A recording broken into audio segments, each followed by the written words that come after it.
그네 너머에서 호시 시니치 1. 어느 날 그날은 아침에 일어났을 때부터 뭔가가 일어날 것 같은 느낌이 들었다. 그게 어떤 느낌이냐고 물어봐도 나는 제대로 설명할 수 없지만 하지만 이런 느낌은 분명히 있다. 날씨 예보도 대충은 맞았다. 비나 바람과 같은 그렇게 눈에 보이는 날씨에 관한 것은 아니었다. 그보다도 내 머릿속 어딘가에서 생겨난 느낌이었다. 그 느낌은 날씨와는 아무런 관계도 없었다. 그건 내 자신에 관한 어떤 일이었다. 그래, 뭔가 이상하단 말이지. 아무리 생각해도 정확히 알 수는 없지만 그런 느낌이 들어버린다. 생각해봤자 확실해지지 않지만 아침 식탁에 앉아있으면서도 나는 고개를 갸웃거렸다. 어느새인가 나도 모르게 토스트에 버터를 바르고 있었고 그걸 접시 위에 올려놓고 다시 꺼내 버터를 발랐다. 그걸 보고 아빠는 웃으면서 말했다. 야야, 너 뭐하냐? 토스트 양쪽에다 바다를 바르면 어떡해? 아빠는 신문을 들여다보며 식사를 하고 있으면서도 이런 일은 바로 알아차린다. 아, 실수했어요. 멍하니 있었거든요. 나는 머리를 긁으려 했지만 그런 짓을 하면 머리가 버터투성이가 되어버릴 테니 그냥 그대로 토스트를 먹었다. 엄마가 말했다. 어디 아프니? 아무렇지도 않아요. 이상한 꿈이라도 꿨니? 그랬던 것 같기도 해. 나는 떠올리려 했다. 이상한 꿈이었다면 아침밥 먹을 무렵까지는 항상 기억하고 있다. 하지만 아무리 생각해도 기억나지 않았다. 햇빛에 눈이 녹듯이 잊혀져 버렸다. 하지만 아무것도 떠오르지 않았다. 그래서 아무 꿈도 꾸지 않은 것 같기도 했다. 빈 상자, 아무도 타지 않은 열차, 새 노트. 그런 기분이었다. 그러고 보니 분명히 꿈은 꾸었던 것 같기도 하다. 그게 뭐였을까? 그런 일이 이 이상한 기분의 원인일까? 나는 잘 알 수 없었다. 찬물로 세수하면 기분이 나아질 거다. 먼저 손부터 씻어라. 나는 그렇게 했다. 손과 얼굴은 깨끗해졌지만 기분은 별로다. 하지만 학교에 가서 친구와 지내면 지금처럼 이상한 기분은 없어지겠지? 학교 쉬고 싶다고 말하면 부모님이 걱정하시겠지. 무슨 병이라도 걸린 거 아니냐고, 병원 가자고, 아니면 땡땡이 치냐고 야단치시겠지. 다녀오겠습니다. 나는 밖으로 나갔다. 학교에서도 멍하고 있었다. 평소와는 다르게 선생님 말씀이 머리에 안 들어왔다. 선생님이 내 이름을 불렀는데 대답을 안 해서 혼났다. 졸립지는 않은데 멍하다. 이게 이상했다. 왜지? 이것만 생각하다 보니 쉬는 시간에 공이 날라와 머리를 맞았다. 미안해. 아파. 하지만 네가 멍하고 있으니까 그렇잖아. 무언가 말하려 했지만 설명하기 어려웠고 말하는 걸 그만두었다. 괜히 이상한 일이 생기면 싫으니까. 뭔가가 일어날 것 같은 느낌은 공이 날아온 그 일이 일어난 것이었다. 그 일은 금방 사라져버렸다. 문제는 그날 기각일에 생겼던 일이었다. 학교 문을 나서서 나는 혼자 집으로 향하고 있었다. 만약 무언가가 반드시 일어난다면 혼자일 때 어느 쪽이 좋을까? 좋은 일이라면 누군가와 함께 있는 편이 좋다. 도와줄 수도 있으니까. 차를 타고 있던 사람이 조심해서 걸어. 위험하잖아. 내가의 앞만 보고 멍했느가 하면 사실 나도 잘 모른다. 잘 모르지만 뭔가 내 앞에 있어서 나는 그걸 뚫어지게 봤다. 그러고는 나는 발견했다. 뭔지들 알아. 아마 모를걸. 나라. 내가 걷고 있는 걸 발견했다. 자세히 말하자면 나와 닮은 소년이 걷고 있는 걸 보고 있었습니다. 내 앨범에 내 뒷모습이 찍혀있는 사진은 몇 장 없지만 3장 정도 있을까? 그걸 보고 있는 감각. 더 자세하게 말하자면 언젠가 친척 아저씨가 나를 비데오 카메라로 찍어준 일이 있었다. 비데오니까 가만히 있지 말고 움직여 라고 하는 말에 창피해서 막 움직였다. 그걸 나중에 봤을 때 내 걷는 모습이 저렇구나라고 생각할 때 묘한 기분이었다. 30m 정도 앞을 걷고 있는 그 소년. 옷이랑 모자랑도 비슷하고 체격이나 키도 똑같았다. 소년은 살짝 얼굴을 옆으로 했다. 옆모습도 나랑 닮은 것 같다. 저 녀석 같은 놈 처음이다.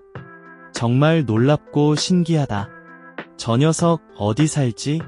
이 근방에 살고 있으면 한 번쯤은 만났을 텐데. 형제가 있었으면, 만약 있다면, 이런 생각도 들었지만 그건 그만두었다. 앞을 걷고 있는 소년을 보니 만약 나한테 설령 형제가 있다고 하더라도 이렇게 꼭 닮을 수 있을까? 쌍둥이 형제처럼.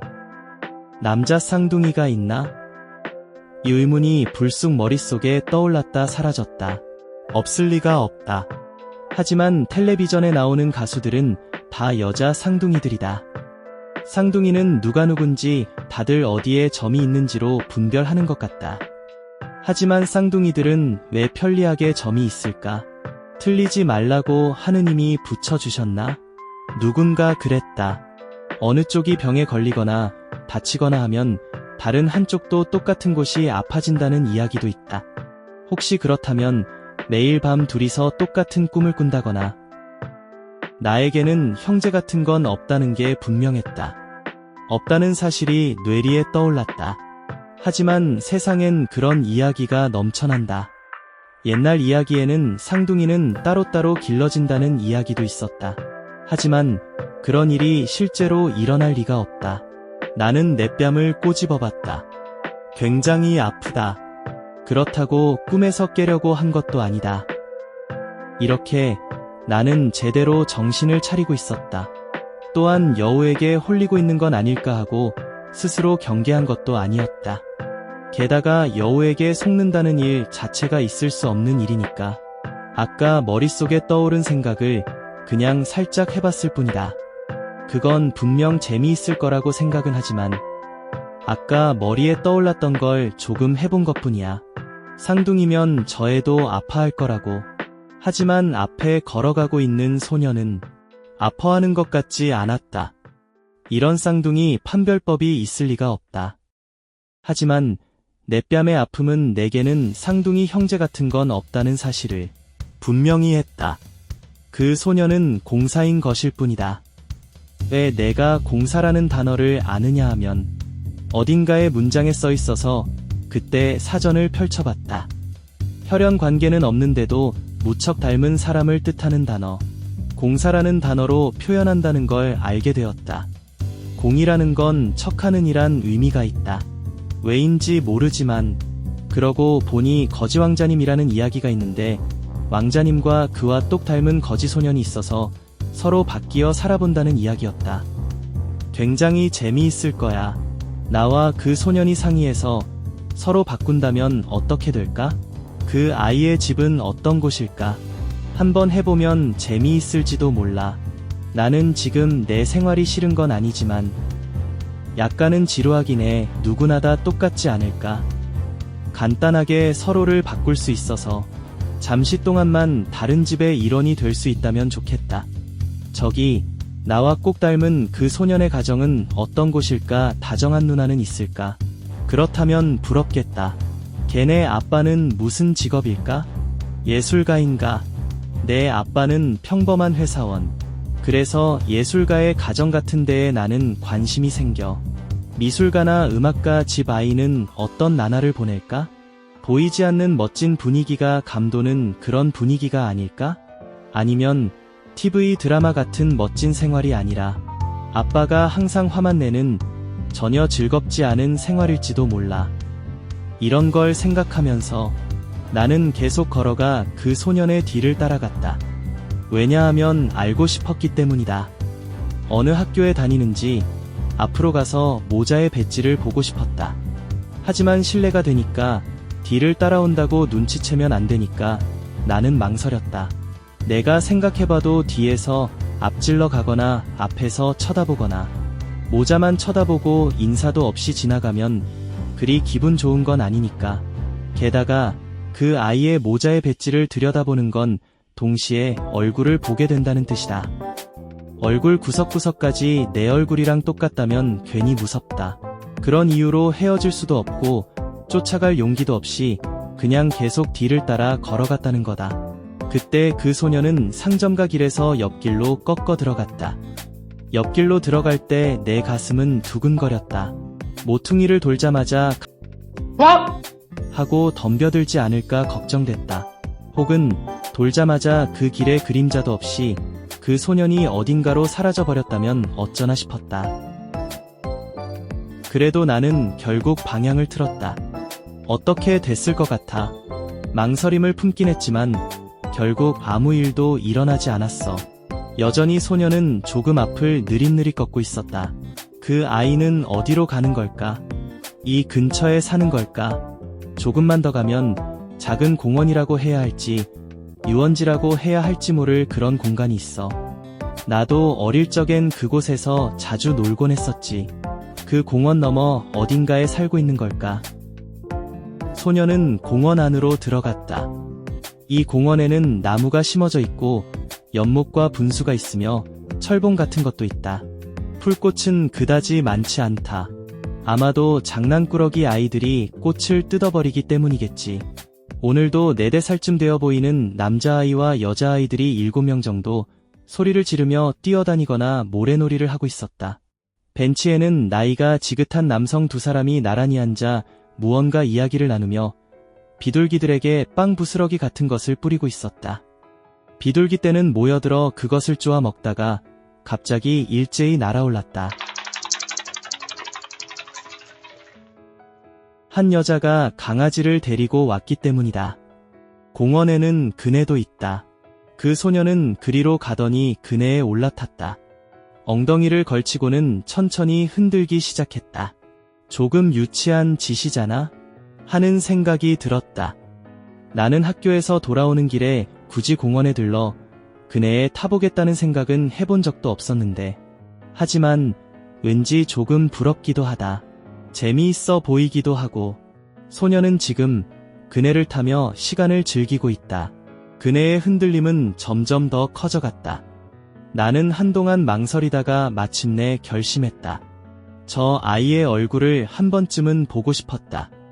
얼굴만 본다고 해서 화를 내진 않겠지. 혹시라도 화를 낼 기색이면 도망치면 되는 거야. 흔들리는 그네 위에서는 금방 내려올 수 없을 테니까. 지금이 기회였다. 하지만 가능하다면 그 아이에게 들키지 않는 편이 좋았다. 나는 살금살금 물 마시는 곳 너머를 돌아 나무 뒤를 지나 미끄럼틀 그림자 아래까지 다가갔다. 여기서라면 잘 보일 것이다. 나는 모자의 챙을 깊숙이 내렸다. 마음의 준비도 조금 더 필요했다. 그리고 마지막으로 한 가지 더. 모든 행동을 아무렇지 않은 듯 자연스럽게 해야 했다. 비둘기를 바라보는 척하면서 나는 그네에 앉아있는 소년을 바라보았다. 그저 잠깐 보기만 할 생각이었다. 하지만 그렇게는 되지 않았다. 내 시선은 소년의 얼굴에서 도무지 떨어질 수가 없었다. 왜냐하면 그 얼굴은 내 얼굴과 똑같았기 때문이다. 이런 일이 정말로 있을 수 있는 걸까? 나는 말했다. 정말로 입 밖에 내었는지 아니면 마음속으로만 되뇌었는지 혹은 전혀 다른 말을 내뱉었는지 그건 나도 잘 모르겠다. 너무나 놀란 나머지 뭐가 어떻게 된 건지 도무지 분간이 가지 않았다. 이건 혹시 유령일지도 모른다고 나는 생각했다. 물론 유령 같은 건 존재하지 않는다는 걸 알고 있다. 하지만 어디선가 책에서 읽은 기억이 났다. 자기와 똑같이 생긴 사람을 마주치는 일이 아주 드물게 정말로 일어나는 경우가 있다고 쓰여 있었다. 자신의 또 다른 모습을 만나는 체험, 그것을 도플갱어 현상이라고 부른다고 했다. 그걸 처음 읽었을 때 나는 괜스레 무서웠다. 화장실에 들어가려고 문을 열었더니 그 안에 내가 있었더라는 이야기 같은 것도 있었는데, 그건 누가 지어낸 이야기일 수도 있지만 그걸 읽은 밤엔 화장실 가는 것도 무서울 정도였다. 기분 나쁜 이야기였다. 왜 그런 현상이 일어나는지에 대해서는 그 책에도 설명은 없었다. 아마 설명할 수 없는 일이기 때문일 것이다. 유령 같은 것처럼 말이다. 그렇다면 어떤 종류의 유령은 이 세상에 실제로 존재한다는 말이 되어버린다. 지금 내가 보고 있는 그것이 그 부류의 현상인지 어떤지는 알 수 없지만 그런 온갖 생각들이 내 머릿속에서 한꺼번에 피어올랐다가 뒤엉켜 소용돌이치고 흩어지고 사라져갔다. 그리고 나서 내 머릿속에는 두려움이 싹트기 시작했다. 얼음처럼 차가운 물이 머릿속 깊숙이 들이부어지는 듯했다. 그 차가움은 머리를 싸고 있는 살갗을 바싹 오그라들게 하더니 넘쳐흘러 등줄기를 타고 흘러내려 두 다리마저 얼어붙게 만들었다. 마침내 그 냉기는 내 발바닥을 땅에 꽁꽁 얼려붙게 해버렸다. 그러니까 내 발이 움직이지 않게 된 거였다. 어서 이곳에서 도망쳐야 한다는 생각은 드는데 발이 전혀 말을 듣지 않았다. 나는 미끄럼틀에 몸을 기댄 채 계속해서 그 소년의 얼굴을 바라보고 있었다. 다른 방법을 알 수 없었고 내 시선은 자연스럽게 그쪽으로 끌려갔다. 흔들흔들 흔들리는 그네, 그 위에 앉은 소년의 얼굴을 나는 계속 바라보았다. 정말로 나랑 똑같구나. 흔들흔들 흔들흔들, 마치 거울 저편에서 걸어나온 또 하나의 나 같아. 흔들흔들 흔들흔들, 저쪽에서 이쪽으로, 이쪽에서 저쪽으로, 흔들흔들 흔들흔들, 되풀이되고 되풀이되고, 흔들흔들 흔들흔들. 그때 소년이 나를 향해 살짝 웃어 보였다. 정말 나를 본 건지는 확실치 않지만 왠지 그런 기분이 들었다. 보통이라면 비명을 지를 상황일 텐데 그 순간에 나는 오히려 그 반대였다. 조금 전까지의 공포는 서서히 희미해지고 돌처럼 굳어있던 내 몸은 어딘가 가볍고 풀리는 느낌이었다. 최면에라도 걸린 듯한 기분. 물론 최면이 어떤 건지는 나도 잘 모르지만 그네의 흔들림은 점점 작아지더니 마침내 멈췄고 소년은 그네에서 내려 걸음을 옮겼다. 어디로 가는 걸까? 나는 조용히 다시 그의 뒤를 밟았다. 내가 뒤를 밟고 있다고 생각했지만 왠지 보이지 않는 실에 이끌리고 있는 듯한 기분이 들었다. 그를 놓치지 않으려 애쓰고 있었던 것도 같지만 진짜는 그 아이가 내 시선을 끌어당기고 있었는지도 모른다. 소년의 등을 바라보며 나는 계속해서 걸었다.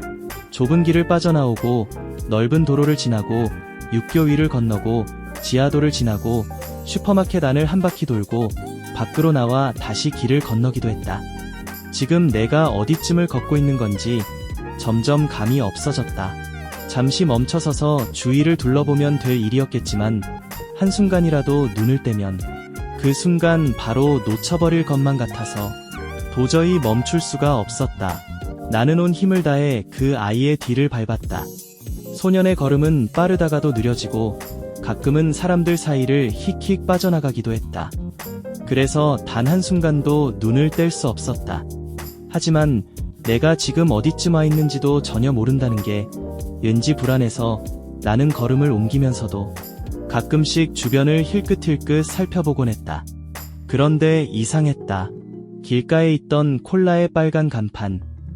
그 색이 희미해진 듯 보였고 꽃집의 꽃들도 하나같이 빛이 바랜 것처럼 느껴졌다.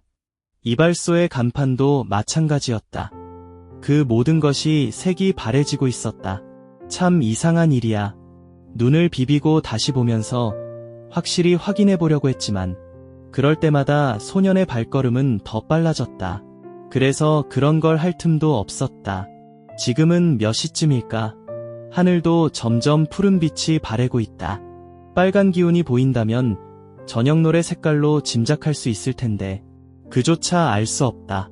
그러니까 앞서가는 소년의 등만을 뚫어지게 바라보다 보니 눈이 피로해져서 이런 식으로 보이는 걸까?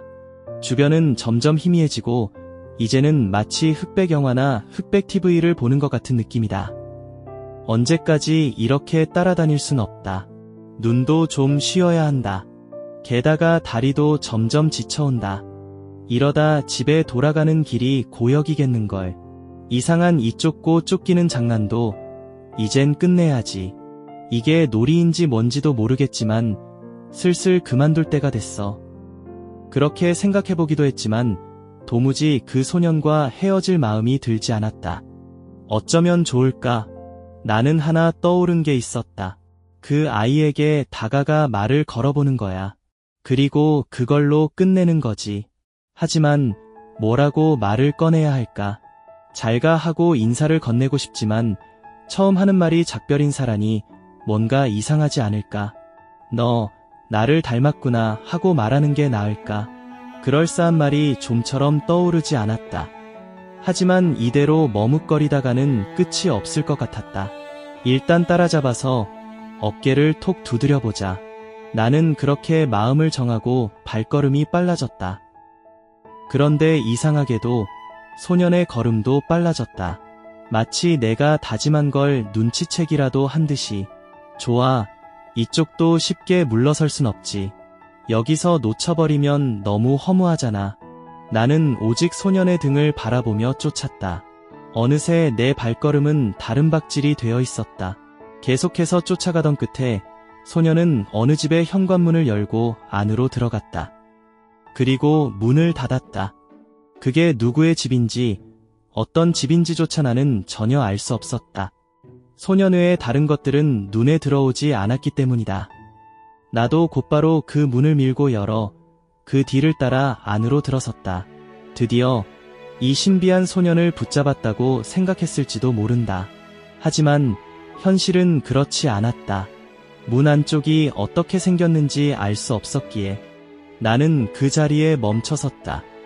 혹시라도 어디에 걸려 넘어지기라도 하면 안 되니까.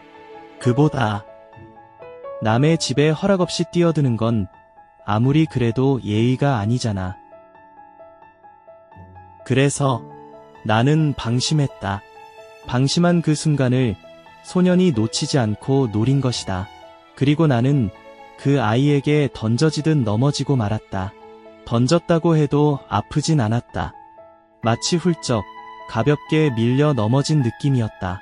소년은 나를 쓰러뜨려 놓고는 금방 전에 들어갔던 그 문을 다시 열고 밖으로 나갔다. 빠른 움직임이었다. 소년은 밖으로 나가 문을 닫았다. 나도 얼른 일어나 그 뒤를 따르려 했다. 하지만 그게 안 됐다. 왜냐면 지금 눈앞에서 닫힌 그 문이 도무지 열리지 않았던 것이다. 밀어도 당겨도 손잡이를 돌려도 쾅쾅 두드려도 절대로 열리지 않아. 몸을 부딪혀봐도 마찬가지였다. 결국 나는 크게 외쳤다. 누구 없어요? 도와주세요. 진심으로 외쳤다.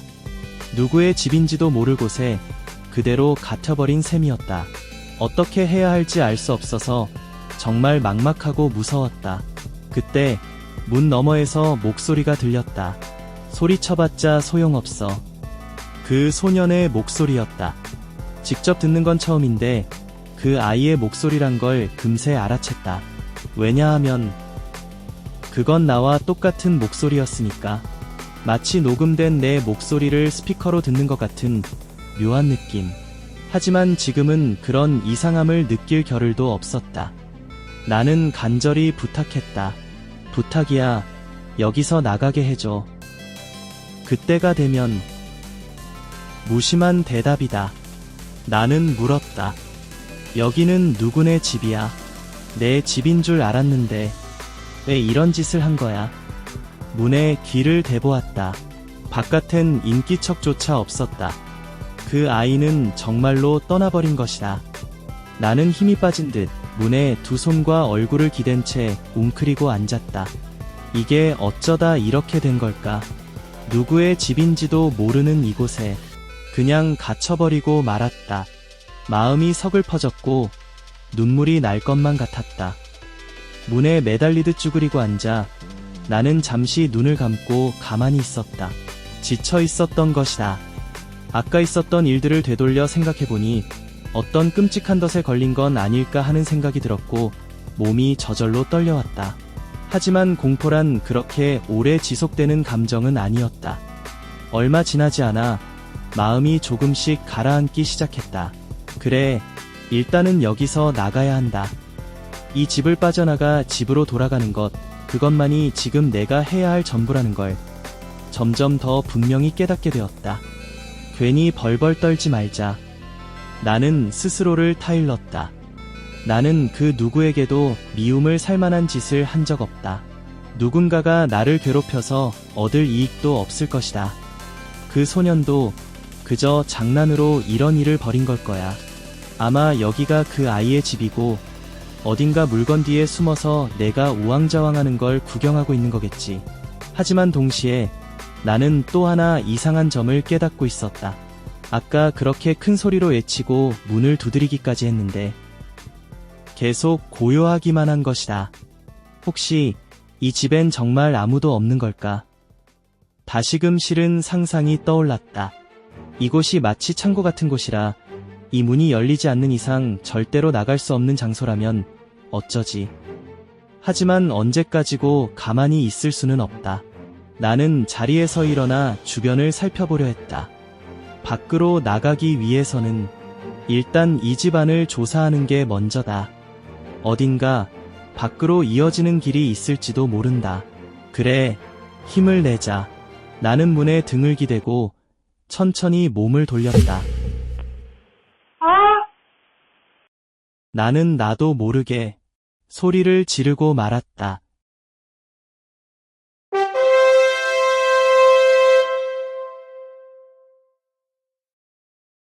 끝까지 시청해주셔서 감사합니다.